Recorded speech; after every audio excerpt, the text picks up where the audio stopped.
If you were looking for a podcast that connects the dots between policy and people, then you've come to the right place. I'm Montgomery County Executive Mark Elwich, and this is the Maryland Association of Counties Conduit Street Podcast.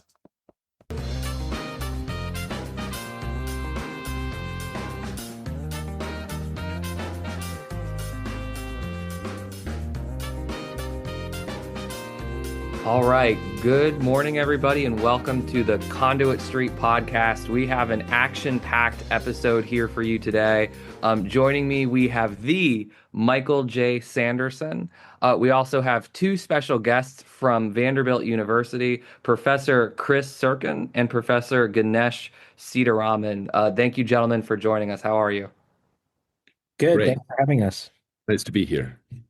Awesome. So what are we going to talk about? Probably the only thing that I talk about on this podcast, and that is housing policy. And so let us give a little bit of a primer for our audience and for our guests. So housing policy has been a really big focus here in Maryland for the past several years. 2024 was, for those in the know, was known as the session of housing, where we saw a number of really big pieces of legislation, particularly the Governor's Housing Expansion and Affordability Act. Additionally, MAKO had housing as one of our top 4 initiatives that year, and we were successfully able to pass a vacancy tax for the first time in state history. Additionally, 2025, also a really big session for the housing debate and housing policy. While the General Assembly didn't pass any pieces of major legislation, they came really close on sine die, and we expect in 2026 that momentum to continue. And so why do we have our friends here from Vanderbilt University? Recently, both of them came out with a paper that touches on housing policy. And you talk a lot about zoning, but you also talk a lot about the universe of other things that kind of impact it and how we should focus on that broader universe as well. So with that primer, I'm going to open it up to you guys, professors. Tell us first a little bit for our audience, an overview of the paper, what it's called, and what your conclusions are. Yeah, terrific. It's such a pleasure to be here. Thanks so much for having us to talk about this piece. I thought I'd frame the project a little bit and leave Ganesh to give some of the details about what we're proposing. But your introduction is perfect. The bottom line is this. Everyone's concerned about housing affordability these days, all across the country. This is not Maryland specific, obviously. Every market seems to be worried about housing affordability. And yet, the discourse around housing affordability seems to be focused almost exclusively on zoning reform, right? And there's a pretty straightforward diagnosis here that's operating in the background that we want to problematize a little bit. But let me tell you how people are talking about this in the national discourse, right? And the intuition, I think, is straightforward. And it's simply this. Right? It's that zoning fundamentally is limiting developers' ability to build new housing. Developers want to build, homeowners want to buy, renters want places to rent, and it is restrictive local zoning that's getting in the way. And in this account, which, again, we will criticize, but in this account, if it weren't for zoning, we would have plenty of housing. And not just any housing, we would have dense, urban form, new urbanist housing that would reduce carbon emissions. It would reduce sprawl. It would all become instantly or quickly affordable if only we didn't have zoning getting in the way of the production of new housing. And in this account, then, the problem really of housing affordability is the problem of NIMBY neighbors using zoning to hoard opportunities by preventing new building. Now, Chris, I think if I can stop you right there for our folks, NIMBY, because I love these acronyms, but some of our listeners might not be familiar. Not in my backyard. Not in my backyard. It's to be contrasted with bananas, who are built absolutely nothing anywhere near anybody, or the current YIMBY, which is yes in my backyard, and we'll draw that contrast in a minute. But that's exactly right. So we have NIMBY opponents of new development viewed as opportunity hoarders in one of the more colorful and I think evocative terms in the literature. And if this is your diagnosis, if you feel like zoning is the thing that is preventing the production of the housing we need, it comes with a very straightforward set of prescriptions. get rid of zoning, right? Or at the very least, get rid of or dramatically loosen density restrictions that limit the production of new housing. Allow multifamily housing everywhere. Get rid of parking minimums. Eliminate single-family only zones. Defang environmental regulations and historic preservation. And at the extreme, people like Nolan Gray from the California YIMBY movement say, let's just get rid of zoning altogether. And the idea, right, in this landscape is if we could just get rid of zoning or get rid of these land use regulations, we would have all of this new housing production that would satisfy all the demand out there. Okay? So fundamentally, our intervention is that this national discourse about zoning is simply too narrow. It's just a myopic account of what's actually going on. And because its diagnosis is so skewed towards focusing only on zoning, it has too narrow a set of prescriptions that might follow. So we think it's not correct to have a single national discourse over this with a single set of recommendations for things to improve. And that the debate here focused on zoning is just much too narrow, as is the solution.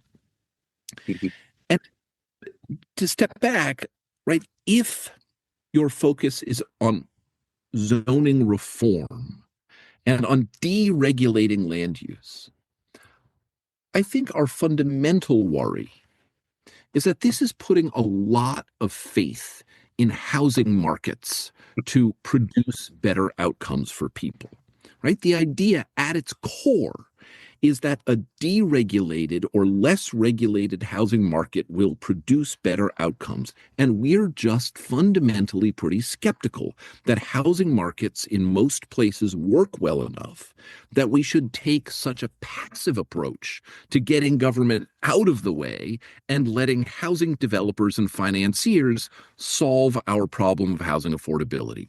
We're just a little bit skeptical. Now, Chris, on that point, isn't that something kind of fundamentally American, like faith in the free markets, this idea that, government shouldn't intervene, Reaganomics, and that if government just got out of the way, everything would be fixed. There's something very core to the American ideal there. Can you explain a little bit about how that's not necessarily true in all circumstances? Sure, although I actually think Ganesh may be in a better position to respond at a general level about that criticism. I think we both share. He lit up when I asked the question. I just Ganesh, noticed. Why don't you jump in and then I'll finish with my introduction. Well, it's an interesting way of putting it because on some level, it's one of the rhetorical tropes and traditions that we hear throughout, at least recent American history, and certainly since the Reagan era, the last 40 or 50 years. But it's completely wrong when you think about the actuality of American history. And when you actually think about it, even with respect to housing.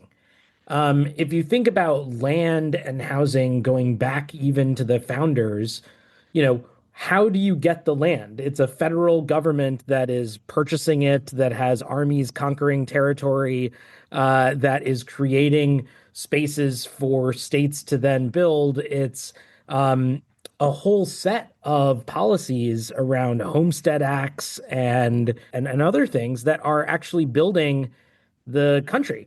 Quite physically and literally, there is government intervention all the way down from the very beginning.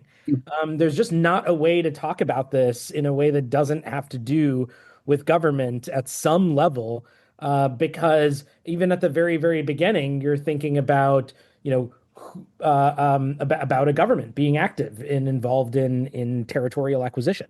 So there's just not a story here that is some sort of magical fantasy free marketeer story in which government's not involved. And when you go further through American history, what you see is that there's more and more ways that government is involved. So financing. How does housing finance work? Why do we have 30-year mortgages? The answer is because of government. We have a federal government that creates policies in a wide variety of ways that actually support a housing market that creates these products. That is a critical part of how our whole system works. And so while I think there's a lot of kind of cheap and easy rhetoric that goes around in this area, it's really not supported by what actually is the case, which is historically we've always had a fair bit of government action in every part of the economy. And a better way to think about it is not that there's kind of markets versus government, but actually that all of the rules and the nature of the government and the things governments do, local, state, and federal, shape markets. And so what we should be thinking about is how do we shape markets better or less well? And just an easy example of the inescapability of shaping markets. If you think about an idea that, maybe we should just get government fully out of the way, what you would be saying is we shouldn't have laws around contracts or private property. The only reason contracts are enforceable or private property is private is because there's a government to enforce it when somebody tries to steal from you or breaks the contract with you. So right? Ganesh, can I just stop? Because our listeners can't see this because this is going to be audio. Michael and I's head just exploded with that. So can you just repeat that like one more time? Like the whole purpose of government is to have contracts. That's like a foundational piece of it. Yeah, if you think about the economy, it's not possible to imagine a free market or a market-based economy without having rules. And what are rules but government laws that are put in place to regulate different kinds of behavior? So if you want to have private property, you have to have rules and regulations around it, or else what you will have is the rule of the strongest. It'll just be theft and, whoever can hoard the most and protect it with their strength and weapons, that will be the version of quote private property, but it's only private in so much as someone else doesn't have more weapons and strength and can take it from you. Right? That's not really a market-based system at all. It's a rule of the powerful. But if what you want is a market system, you have to have some sort of protection and reliability for these things. And so we have contract rules, we have private property. And you'll hear some people say, well, all we need is contract and private property, and we don't really need any of these other regulations. But what's funny about that is you've sort of given up the game already. You've admitted that actually markets don't work unless we have rules and regulations. And then the question is, how do we shape the market to have the kinds of rules and regulations so that we get the market we want, one that isn't about theft and fraud and force, but is actually about fair competition, one that achieves social goals, make sure that people live thriving, healthy lives for themselves and for their families and in their communities. And that's what law does, and that's what government does. And so I think part of our point in the paper is that if you're taking this view that we should just get government totally out of the way and be hands off, and that the kind of magically the biggest developers and financiers will have in their interest the kind of social welfare of the community and creating tons of affordable housing, I think we would say that's like a weird fantasy that is not borne out really in any part of our economy. Why would we trust that? Instead, what we should do is we should build the market we want to see. And that means that governments need to take an active role in thinking about the kinds of policies they can do to create the communities that we need to have. And that means affordable housing. And so in the paper, what we do, just to connect it back, is we talk about some of the more active things governments can do to think about shaping housing markets. And really, we have 4 categories in the paper. The first is what we call an industrial policy for housing. And what is industrial policy? It's pretty simple. It's just a government saying, we're going to take a sector of the economy and have a kind of active policy for thinking about how we encourage it. And so you could have an industrial policy, say, for semiconductors. This is something that people have been talking about for the last decade. How do we build more semiconductors in America? Because they're so important for a whole bunch of things. These are computer chips, right? And you could have subsidies to companies. You could have restrictions on building them elsewhere. You could do tariffs. You could do, you could build public factories. You could do any number of things. But an industrial policy says, we care about this sector. Let's design some policies to encourage it. So we could do that in housing. That's kind of one. We could talk about details in all of these. But a second is public options. Instead of saying we should have the government just take a step out and let private developers do whatever they want according to their own timeline whenever it's in their interest, maybe we say actually governments should be like developers and, could actually develop public housing that could be sold at market rates. It could be affordable, it could not. I mean, you could design it in different ways. But how do we have public policies that have the government involved where they don't need the profit motive, and so they can actually just do the thing right away and quickly? Well, and on that point too, so I know like just before you guys were talking to probably one of our favorite county executives, definitely top 8, top 10, Mark Elrich in Montgomery County. And Montgomery County successfully rolled out actually that public policy option. It was featured, I think, in the New York Times, definitely in the Washington Post, but they actually built a whole structure that had part market rate, part affordable, et cetera. And so at the county level, we see some of our folks implementing that very policy. Yeah, and what's exciting about that is you can also do it in a way that's financed to be self-sustaining effectively. You kind of create a revolving fund, which I think is what happened there, where you're able to fund it up front, but then as you get the revenues back in from the rent, it goes back into the fund, and then so you can invest in another project afterwards. So, there's creative things like that that are kind of actively working on public options. Our third category is tax policy. If you want to be active, one of the things we know is that if you tax something, you make it more expensive, and people will want less of it because it's more expensive. And so there's lots of bad things you might put taxes on. You mentioned when we started vacancy taxes. It's one of the things we talk about in the paper. If you're really worried that there's actually a lot of housing sitting around and it's just empty, add some vacancy taxes and tell people like, hey, it's going to cost you more. Some set of people will say like, I don't want to pay that extra amount. It's not worth it for me. And they'll act in accordance with that and either sell or actually use the property. And then the last category that we talk about is what we call market shaping regulations. And this is in a way kind of reframing the zoning problem. Zoning is just another way of saying law or regulations. It's not actually a specific content. You can design a zoning rule to do whatever you want it to do. No one thinks law is bad, or at least maybe some people do, but most people don't think law is bad in general, right? Particular laws might be bad, but we can design them however we want. And so I think zoning is one of these places too, where what we should be thinking about is not, should we get rid of everything?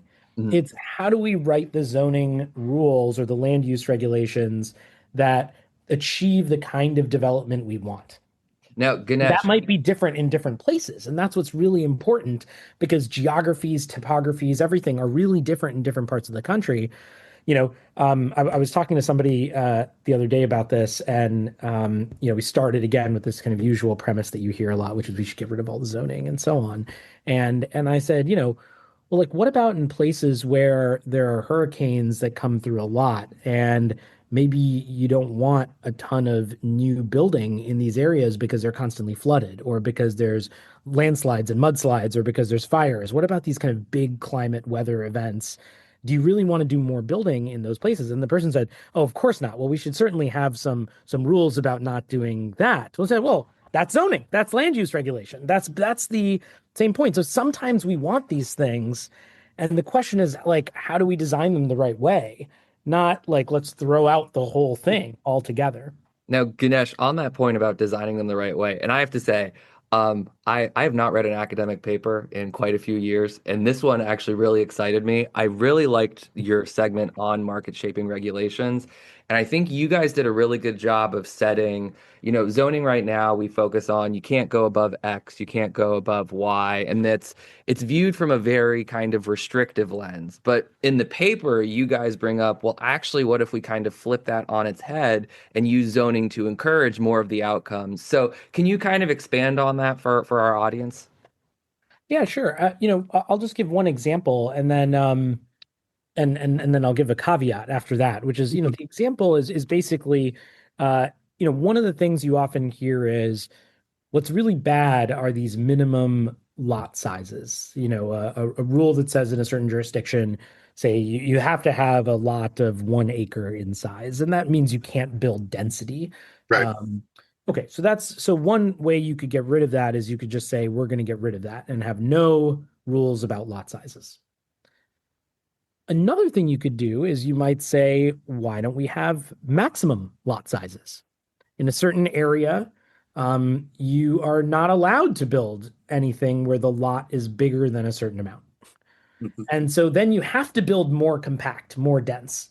That's using zoning to try to create density, as opposed to just saying, let's leave it to people to do whatever they want. Because if you say we're not going to have a minimum lot size and we're just going to have no rule, you still might get 1 acre lots everywhere or bigger, right? It's not actually creating the world you want to see. It's just saying we're taking away one component of it. So, and here's the caveat. The caveat is that, as we're thinking about this, our point in the paper is, and throughout this conversation, is not that any particular idea that we're going to throw out is the right idea for all times, for all places. I think one of the core themes of our paper is having a uniform national conversation that says there's a single set of policy solutions or a single policy solution for every jurisdiction is a real problem. And the reason is different places are very different. They have different geographies, they have different contexts, they have different histories, they have different population growth levels, all kinds of different things going on in different places. And really the policies have to be tailored to the places. And so we have in our paper, dozens of policy ideas, and it's not that we think all of them are good in all cases or will work everywhere. Some might work in some places, but not work very well in other places. And so for us, really, we wanted to have a conversation that is more textured, has more to it than the kind of national conversation we see now, which is just all about zoning. And that's what we were shooting for. In fact, let me, if I may, follow up with that example as a way of illustrating the point. So, maximum lot sizes are quite uncommon in this country. But a new reform that is gaining some traction is switching from minimum numbers of parking spaces, right? Which dramatically decrease the amount of housing you can build. If every housing unit needs 2 parking spaces, say, that's just an enormous amount of land that is then dedicated to cars. So one response is we should eliminate parking minimums. Nashville has gone a little farther and has recently actually been contemplating parking maximums. You're not allowed to build more than 1 parking space per unit, for example. And notice, though, that whether it is maximum lot sizes or maximum parking spaces, the zoning skeptic will say, the problem is if you price that wrong, if you require a product that housing consumers don't actually want, the result will be simply less housing. People won't build, right? You could imagine a world where we're going to require everyone to build minimum 20-story high rises. And the result might be no building at all. And the point of that, though, is not that these density minimums are a problem. It's just that the stakes are pretty high for pricing it correctly, for actually figuring out what it is the market wants and can tolerate, right? And then encouraging that form of development or requiring that form of development. You just have to be grounded in local conditions in order to understand what requirements are going to produce the housing outcomes you want versus what requirements are going to result in no development of any kind. Chris, you and Ganesh really kind of hit on something that here at Mako, we beat the drum very loudly. We call it no one size fits all. And I really liked your point, the way you term that, grounding in the local conditions. I'm actually going to use that in testimony session because that was good. But even in the microcosm of one state like Maryland, and we're geographically small and trivial in the grand scheme, but we've got a stretch of Maryland that gets up into the Appalachian Piedmont where there's no real opportunity for high dense growth in a big part of that part of the state. Our eastern shore is very agricultural, low-lying, a lot of flat land, but not the kind of place where a developer is antsy to put up a 40-unit apartment building. It's just there's not a market for that in those settings for the most part. There are some downtown areas which get some density, but a lot of our area is sprawling. And then we have a built-up corridor in the center of the state where Baltimore-Washington corridor is relatively suburban and relatively dense. And that's where a lot of our housing debate focuses on how much further can you go in those areas where the market is hotter, in all candor. But the answers aren't the same even in our one tiny state. That the lot you pull there is a different one based on the different places, for sure. Yeah, absolutely, the answers are going to be very different. And remember here also that governments, local communities are acting in a particular context in the following way too. If governments simply say repeal zoning or withdraw land use regulation by a lot, for many housing consumers, the ultimate choice is actually not going to be between living in a place with more zoning or less zoning. The actual choice may be between public zoning or private zoning in the form of homeowners associations. Mm-hmm, mm-hmm. One of the things you see in some of the less regulated markets in this country, especially in the Sun Belt, is that housing consumers want some kind of regulatory protection for their investments. And if you don't supply that at the public level, they're going to find it in homeowners associations, which are in fact going to be worse on almost every dimension that housing advocates care about. Right? And so we have to understand there are hydraulic interactions between our regulatory design choices and some of the alternatives if people start opting out of the choices that governments provide. Now, Chris, that's an interesting point. Expand on that. Why are HOAs worse than local governments? That's just a very interesting point. Good. So it depends on what you care about, right? But in general, homeowners associations are less dense. They correlate to increased residential segregation. I won't say they cause it, but there is at least a correlation between residential segregation and proliferation of HOAs. And most importantly for this conversation, perhaps, is they are even harder to change. So as sticky as zoning is, right, and we have all sorts of concerns about how hard it is to change zoning, homeowners associations are much stickier, and they are not at all beholden to public interest. Right? Whereas zoning municipalities, at least ostensibly, should care about the public.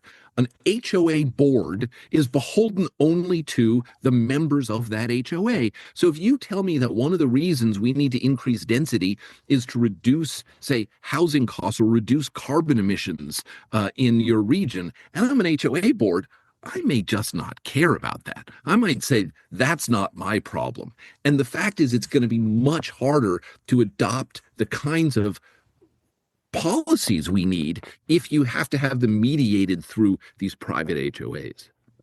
And a segment in your paper, as I recall, talked about Houston, Texas, as in many regards, the sort of the Wild West without any sort of centralized zoning control. But it isn't. It's not Mad Max out there.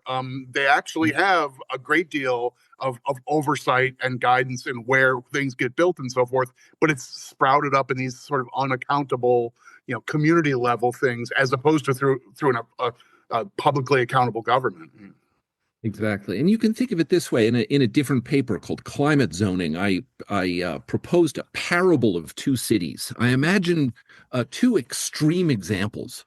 One that regulates intensively and intrusively with all sorts of mandates to reduce carbon emissions, and the other that takes a libertarian approach and eliminates all regulatory barriers and the theory that the market will produce density and carbon saving. And the thought experiment, though, is to get you to think, what do you actually predict development patterns will take if you got rid of all land use regulation, right? And I think there's an assumption among a lot of the YIMBY reformers, especially those based in New York City or based in San Francisco, that if you got rid of zoning, what you would get is a lot more housing in the West Village, right? But I'm telling you, if you get rid of zoning in Phoenix or in Nashville, Tennessee, what you are going to get, because we largely have relaxed zoning regulations, is enormous land-consuming suburban sprawl. Interesting. So part two Maryland, of this podcast is definitely going to be that climate zoning paper. So just putting that there. Michael, it looks like you wanted to add something. I just think on that point, in the larger debate that's happening about the abundance agenda and so forth that we're in the middle of right now, Maryland is an interesting case on that front because Maryland for a pretty long time really embraced these principles of smart, deliberate growth and focus your growth in areas where you have the sufficient infrastructure, where you have the roads and the pipes and those sorts of things. And the state was relatively heavy-handed in saying we're only going to fund things in these priority areas and we'll agree on what those maps look like and so forth. And now some of that, I think, well-reasoned debate has itself had a drag on housing affordability in our state. And it's in the name of safety, it's in the name of environmentalism and sound practices, but then it also contributes to the difficulty of this being a less than perfectly free market. Not that housing ever could be, I guess. Right, and absolutely. And look, we are not opposed to all sorts of zoning reform in a lot of places. There are clearly places and particular regulatory interventions that are either overly restrictive or just misguided or not accomplishing what they want. There are a lot of places and opportunities for improving zoning. Right? But I think our fundamental point is that we should improve it and not tell ourselves that if we get the government out of this business altogether, the outcomes are actually going to be better, because that's just where we are skeptical. So if I can transition us now for a second, I want to talk a little bit about recent history and kind of some of the things that have happened over the past decade or two that's really impacted the housing market. So you guys talk about a little bit like 2006, pre-2008, 2009 Great Recession.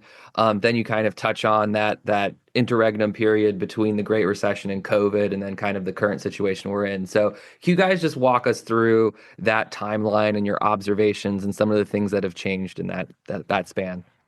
Yeah, so I'll say a little bit about this, and I'll say it from a perspective of the debate that we're having about zoning, right? So to the place where Chris started, if the national conversation is really focused on zoning as the problem that needs to be solved, and therefore zoning as the solution, of course, part of our point in the paper is to say there actually are many problems in the housing market, and not just zoning. And I think that some of the recent history indicates this too. You know, if you think zoning is the only problem, it's very hard to explain. For example, we have this chart in the paper on kind of new private-owned housing building, house building. And the chart, just to describe it, it goes up, up, up, and it's quite high up until about 2007, 2008. Then it plummets and it goes way, way, way down, reaching a bottom right around 2009. And then it slowly comes back up over a period of time, but it doesn't reach the height that it was in the kind of 2006 period. So, one possibility is that in 2007, all around the country, there was a wave of zoning regulations that were put in place that destroyed the house building market and therefore caused all the problems we're facing today on less building, and therefore zoning is the solution. Possible, could be, but having lived through that period, I am aware of another event that happened then. It was called, do tell. yeah, it was called the housing bubble, the mortgage crisis, the Great Recession. Maybe that had something to do with it. And the point of raising this is just to say there's a lot of things that impact the housing market, not just zoning. And it is undeniable that one of the most important, perhaps the most important thing that happened to the housing market in the last 40 years was the housing bubble and the financial crash. I mean, it's a huge thing. It was fundamentally focused on this.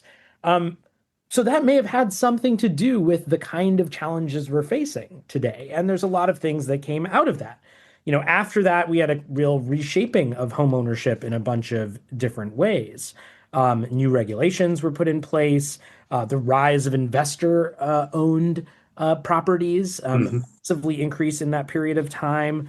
The Fed's policy of just easy money, unbelievably low interest rates for a very long period of time, that has a huge impact on the housing market. And what's interesting about this is that zoning has nothing to do with those things. But those are all very important to how we think about housing policy and housing markets. And so our point is partly there are just a lot of other things going on in the housing market. And those are just a few, but I'll throw out a couple more. What is the infrastructure in a given place? Do you need more roads? Do you have public transportation and transit? Chris's example about parking spots is an interesting one, and it really matters what kind of place you live in. So if you have like parking spot rules in Manhattan, I can understand that doesn't really make sense. You know what else you have in Manhattan is you have the New York City subway and you have buses. There are a lot of places in the country, Nashville among them, we don't have a subway system. We don't have a light rail transit that goes everywhere where you could actively just walk instead. In fact, in a lot of places, we don't even have that great sidewalks in Nashville. The current mayor is actually moving pretty aggressively, and there's been a big push to increase the number of sidewalks and increase bus availability and so on. But, if you think about what it means to have a car and be able to get around, it's actually very different if you live in Midtown Manhattan and if you live in Nashville. Because the nature of our infrastructure, our public transportation system is actually very, very different. And so these things matter. I mean, infrastructure could be a big barrier to being able to build certain kinds of housing that is affordable, that is dense, and so on, and that is sustainable. And so, our point here is really when we think about these recent changes, there's just so much that's gone on that it's myopic to look only at zoning. And I think the housing crisis is perhaps the best example of that. It's just a really great example. Sorry, not the housing crisis, the housing bubble and the Great Recession, of just how it affected that. Another good example is COVID-19. Obviously, we see huge changes in housing prices with the lockdowns in COVID, not really having to do with zoning. Again, COVID was not a zoning problem. Right. So our sense is there's a lot of things that go on, and it requires just thinking a little bit more broadly about the solutions. And a wave in the wake of COVID, a wave of like cost shocks for materials and for labor.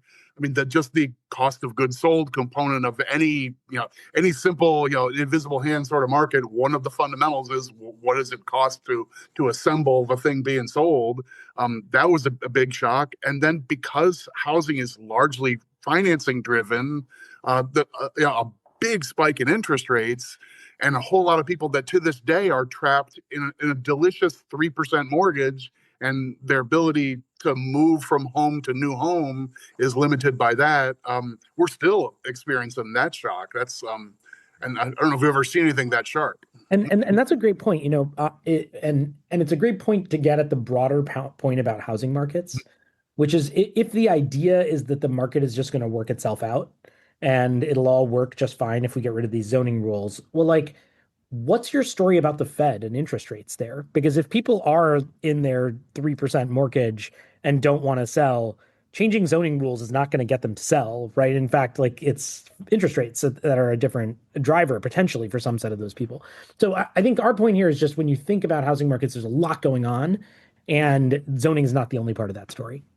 So if we could, I just wanted to drill in really quick on that point on infrastructure, because that is one that we hear about, I think, most frequently from our members, and one that we're most frequently trying to communicate to legislators. So, for example, we were talking about how the different geographies in Maryland kind of are. And on the Eastern Shore in particular, you have the Chesapeake Bay. A lot of new development is on septic systems because they don't have the public waste and public water infrastructure that you would in the more urban areas. And so that really has a serious impact impact on density. And as you were talking about Chris before about like climate and zoning and everything with that, I mean, if we have certain areas that, might be underwater in a few years, what does that look like? And so infrastructure plays a really big part of it. The other side of that too, and I think Michael will back me up on this one, is highway user revenues, which is the money that goes, from our gas tax and supports local infrastructure. Well, when you're cutting local sources for infrastructure funding, we can't expand the infrastructure at the local level. That's less money for road maintenance, but that's also less money for public transportation, et cetera, which then leads to less capacity to support additional housing. I think all those things are necessarily connected, and I mean it's part of the debate here in Maryland, and I think writ large in this housing debate, that the NIMBY community says no, we can't take more growth in this area, and they point to we don't have the seats in the schools, we don't have the pipes on the roads to really take on more capacity and more density here. Those are real life challenges that don't fit neatly into an economics table, right? The little supply and demand graph and that sort of thing. But on the ground, those community issues are very real. They're very, very present. I think that's right. And I think one of the things that's been hard in the current debate is that anyone who defends, say, a zoning or opposes development in an area is immediately accused of being a NIMBY and saying, you're just not understanding the broader dynamics of context. You're just trying to hoard your wealth. Well, they're monsters. They're cast as monsters. I think our debate would be much better, or public discourse would be much better if we recognize that in some cases, many cases, there are actual harms associated with new development that neighbors will experience. That is not a reason necessarily not to allow new development. That is, it may be the benefits of the development outweigh those costs. It may be that it's just so important to put this new development in place that the fact that neighbors worry about the seats in schools, I'm sorry, we just have to overcome that concern. We just have to ignore that concern in this case, or at least say that the benefits are higher. But I think we do a disservice if we pretend that those costs aren't at least sometimes real. And there might be other ways to mitigate those costs. That is, okay, let's put more public spending in and build the new school. Let's build out the infrastructure. Let's improve the transit in a way that defangs some of the NIMBY opposition. And you get this sense, I think, from a lot of YIMBY reformers that there's no amount of money you can throw at the problem that will satisfy these NIMBYs. And sometimes that may be true. But I do think that there are a lot of these very local, very contextual dynamics where there really are costs that we should at least be willing to be cognizant of in evaluating the costs and benefits of new development. So in the midst of our conversation, you made a couple hometown references to Nashville, and there's a segment in the paper that digs into Nashville as an interesting case study. And I found it illuminating because I think when you look at Nashville, it has at least cast some shadows on the debate we're in the midst of here in Maryland. So can you elaborate a little bit on what you look at and see in Nashville that helps underscore your points? I thought it was interesting stuff. So take it. Yeah, great. I'll take a first stab at that if I can, Ganesh, because for me, Nashville was eye-opening. And a little personal background puts this in context. I had lived in New York City for about 20 years before getting this job at teaching at Vanderbilt. And so my frame of reference was Manhattan and Brooklyn. I started my academic career in Manhattan and Brooklyn. My sense of land use regulation was based in the city. I knew my way around ULURP and all of the weird New York City specific zoning and land use rules. And some of my early writing, in fact, was about what I was calling essentially the new NIMBYism of urban exclusionary zoning. And I was, in fact, worried about the extent to which New York City was prohibiting new development in places where it seemed to me it should just make sense. So I was very much on what I would now characterize as the YIMBY train, going back about 20 years ago before this was a real movement. Maybe I'm just a contrarian. But when I moved to Nashville about 13, 14 years ago, it was really eye-opening because I was suddenly moving to a state and a city that had a very different view and set of presumptions around regulation. It is a state that when I gave a talk to a bunch of planners early on, someone took me aside and said, you know, down here in these parts, we like property rights, as if there was something fundamentally different in the approach to property and land use regulation in the South. And indeed, in Nashville, there is zoning. There's, in fact, a very good zoning board now, but it is so much more lightly regulated than New York City, where I was coming from, than California, than where a lot of these debates are happening. Right? To an extent that is hard to even understand if you live in California. So in Nashville, if you want to build some big new development and the zoning doesn't allow it, you ask the city to change the zoning ordinance, okay? And in Nashville, I counted, there was approximately 200 of those requests that were made over the last period of time that I looked. And Nashville granted every single one. Right? So if you're a developer and you want to build, you just have to ask the city, and the city says, yes, this is an extremely pro-development, pro-growth city. It's a yippee paradise. Exactly, right? If you're living in California, you look at Nashville, you say, this is what we want. Nashville is the paradigm. But what was so fascinating living in Nashville is that the outcomes are not what the YIMBYs want. Nashville is one of the top 10 cities for house price appreciation over the last decade. That is, housing costs have increased more there than in DC, than in New York, than in Boston. Now, house prices are not as high as in those cities because they started lower, but house prices are appreciating faster. There has been a tremendous, and in my view, terrific revitalization of the downtown and some real urbanisms of big, tall skyscrapers that weren't there before.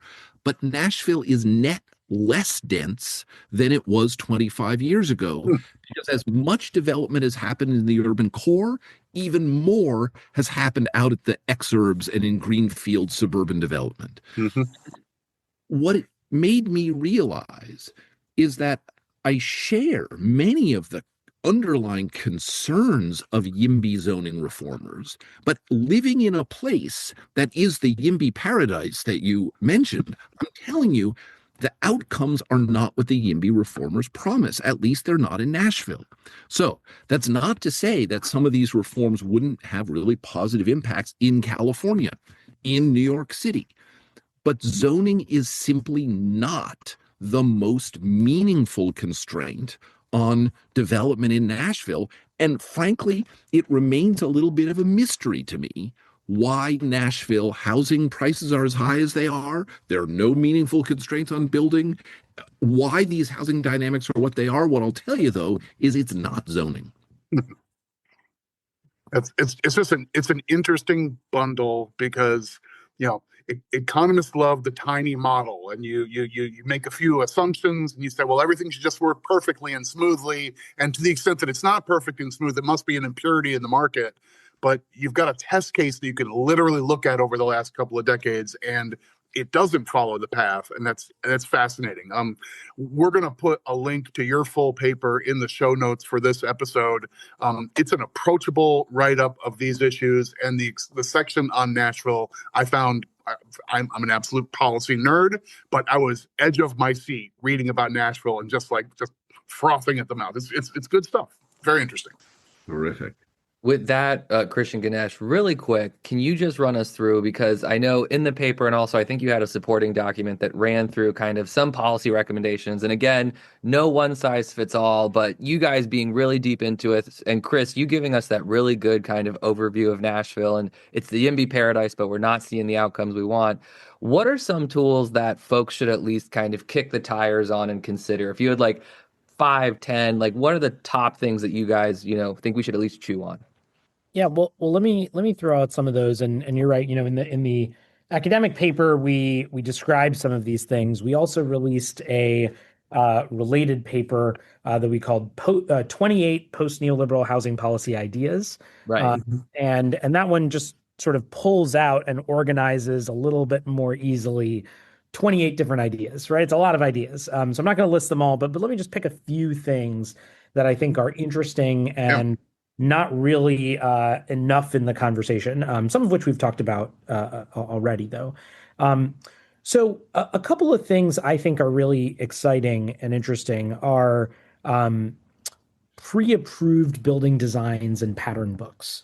One of the things that we found in doing the research for the paper is that there are some jurisdictions that have basically decided here is a design of a building or house or whatever that we pre-approve. You don't need to go and get a specific approval for this if you're building this.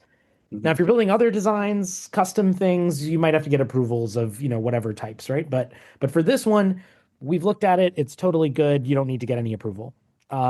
That's great. It's an interesting thing. It speeds up the process and reduces some amount of delays and costs for people who are trying to build. We thought that was an interesting policy.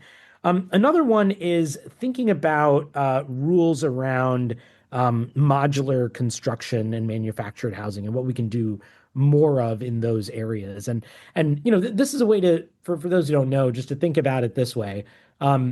If you've seen somebody building a house, which, we see a lot in Nashville, or building a building, the construction all happens on the site. And often if it's, wood, it's kind of stick construction, and there's people and they're hammering board, 2x4s together or whatever, and building the frame of the house, right? That's not how you have to do building. You can actually do it more like an industrial process where there's a factory that makes a bunch of the things and then you assemble it on site. That has not been a huge part of our housing, or at least as big as it probably could be. Right. And in many ways is cheaper. And so in some ways there's challenges around it too. And I think some of these are standard setting, some of them are policy related challenges. There's been some federal law issues around it, but I think reforms at that level, both at the federal, state, and local level, to try to encourage more of these types of things could also be a helpful way into reducing some of the construction costs from the way that we do things now. Another one that we talked a little bit about was vacancy taxes, but I think I'll also just add on to that kind of taxes on undeveloped land, or really taxes on anything that you think is bad, right? So if you want to think about, there may be places where you have undeveloped land in an urban core. I think that's maybe not as true where you are, maybe, but or maybe in Midtown Manhattan, but in Nashville, as we've been growing, there are plots of land that people are sitting on that are quite close in to the city and that no one is building anything on. And maybe it's because our prices have been going up and they want to sit on it a little longer, get some more upside. Maybe it's something else. But if you raise the cost of sitting on that, you make it a little bit more likely that people will develop it. Like a speculation tax. Yeah, it's another possibility. And I think we should think a little bit more about taxation in that range. Another one that I think is pretty interesting that we spin out in the paper a little bit is really addressing in rental markets the problem of hidden or junk fees. So you shop around, you look at 3 or 4 buildings or units, you decide on the one that you want to go with, and then when you get around to actually like sitting there, and now you've got your check for your first month and last month, and you've got your all your stuff together, and they say, actually, there's another fee. And on top of that, there's one more fee. And on top of that, there's this additional monthly fee that we didn't tell you about. And then this additional one-time fee that we didn't tell you. And by the way, there's also a processing fee and an application fee and a this fee and a that fee. And it turns out they've just blown up the whole comparison shopping process, because with all those fees, maybe it would have been cheaper to go somewhere else, maybe not, but you're so far down the process that, it's a little late. And so, can we do things to actually ban these kinds of fees, require everyone to show all the costs up front, do it in a really transparent way so you can do comparison shopping? I mean, that's a kind of easy place where it's a thing that, anyone who's had to do this finds frustrating and honestly a little like scammy, right? Like you go in and like it's a little bait and switch, right? Like here's what I thought the price was, and you're going to add a bunch of extra fees on it. So I think things like that are another category that we haven't talked about. So those are a handful of things.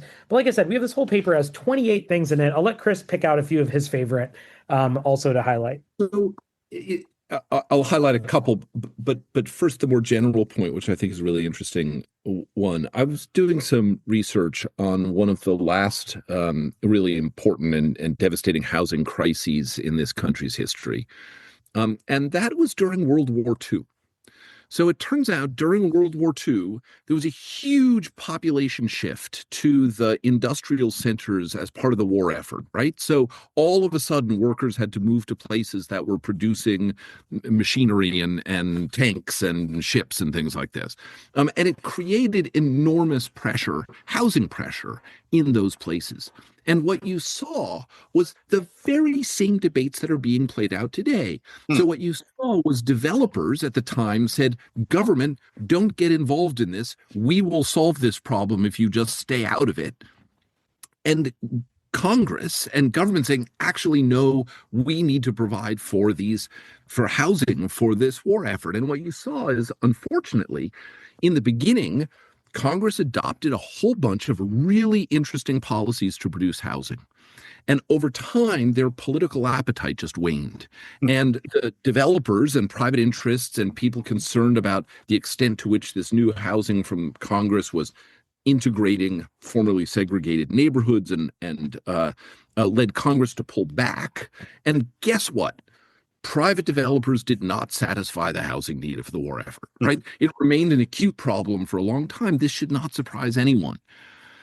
But I think what's interesting is in that analogy is if we think about it today, if we really were serious about saying this is a housing crisis, which I think it is, we should act like it's a crisis. We should mobilize the kinds of resources that government was willing to mobilize during World War II. And what were the things that government did? They got really inventive and innovative in new construction technologies. And they recognized that government could be a market maker here. So one of the problems with these, there are a lot of interesting new building technologies around today. There were then too. One of the problems is getting them to scale up. And the challenge of scaling up these new technologies is you need demand for them, because it usually involves a huge investment, capital investment in, say, a new manufacturing facility or something like that, right? Well, government can be that market maker. If government comes in and says, look, we're going to buy X number of new housing units from you over the next 5 years, that can justify the kind of investment that will then pay dividends for decades, right? It will be a proof of concept. It creates the demand. It's government as market maker that I think is really important. There are also all sorts of interesting financing mechanisms, I think, we should be thinking about. A lot of this is at the federal level. It's harder for states and local governments to do this. But you talked about being locked in 3% mortgages. Well, maybe mortgages should be transportable, right? Maybe you should be able to take the mortgage with you when you move, or maybe you should be able to sell the mortgage to the buyer at those rates. I mean, there are different things that we could fix. And, these have become something of third rails in policy discussions, in part because a sort of implicit attitude that, we can't make banks do these sorts of things. That is, we can't make them lend to riskier borrowers or transfer. Well, why? I mean, I don't see a problem, especially when there's so much federal backstopping of mortgage lending Right. in all sorts of dimensions, I think we absolutely could require, incentivize a lot more creativity around financing. I mean, this is one of the things that happened in World War II. Also, was federal intervention in finance markets to try and address affordability. Awesome. That's a lot of like wild ideas. I like the mortgage kind of portability one. Like, Chris, I know we're kind of coming close to our time, but like, can you really quick just explain how that would work? Like what's the nuts and bolts? Well, so I mean, it could take a couple of different forms. One, right, is that the more you should be able to you should be able to sell your mortgage, say, with your house, so that a buyer can essentially step into your shoes for the remainder of your mortgage. So let's imagine you bought a house for, let's make the math work. I shouldn't do this off the top of my head. You bought a house for $500,000 10 years ago, right? And let's say you have, just to keep the math working, I don't know, $300,000 left on that mortgage at 3%. Okay. Well, now the house is worth, I don't know, $700,000. Well, instead of making a buyer come in, pay $700,000 to the seller who repays the original mortgage lender, and then and the new buyer has to take out a new mortgage at 7%, maybe the buyer can buy the remainder of that $300,000 mortgage at 3% that was left, and then only needs a new mortgage, right, for the $400,000 at 7%. Right. Now, the buyer's going to have to pay some amount of money for that, right? That is, but the buyer and seller could split that money instead of having it all go to the bank, which is what happens now, right? If property is sold and the bank is repaid, the bank gets essentially to capture that increase.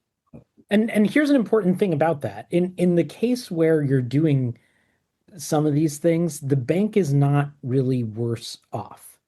Mm-hmm. Right. So if you think about it, the $300,000, if I chose not to move, right, I would eventually pay down that $300,000. If somebody else steps in my shoes, eventually the $300,000 gets paid down. Right. So either way, the terms of the original deal that the bank made in the first instance are still being fulfilled. Right. There's no real downside there either. It's just making the market more liquid by enabling people to have another option. Right. And you could do things like you could require a certain comparable credit score. You could make sure that the borrower stepping in has similar economic qualifications on whatever dimension. But if you do all that stuff, this is exactly right. The bank is not worse off. And this is what's interesting about this is that, you know, when you think about the mortgage being portable or transferable in these different ways, and the other way that Kristen mentioned is basically, I, the homeowner, I'm going to keep that mortgage with me, but I'm going to switch houses from the current house that I have to a new house, but I'm going to keep my 3%, right, mortgage. And in both cases, here's what's interesting is right now the package is the house, the mortgage, and the homeowner. But it doesn't need to be all of those in one package. And the risk, as Chris mentioned, if you swap out a new homeowner, there's nothing different about the home from the bank's purpose. All the risk is just the new homeowner. But if that new homeowner has a good credit score and an income and all of these things that are equivalent or better than the current one, the bank shouldn't care, right? Because they don't actually care who you are individually. Well, that matters is like, can you pay them back? Similarly, if the homeowner's the same, there's no risk there. But if you switch homes, well, maybe the new home isn't as good. But you go through home inspections and everything anyway. So if you're going to do that, then, you know, the bank's way to protect itself is just making sure the new home you're buying is not a lemon. But that's also a doable thing. And so why not decouple some of these things? That's one of the ideas. But what's interesting is that in either case, you know, whether you decouple the homeowner or decouple the home, there are ways for the bank to just check that in the transaction, you're they're still going to be fine. And the reality is they are going to be fine if you have those protections in place and it's a comparable home or a comparable new homeowner.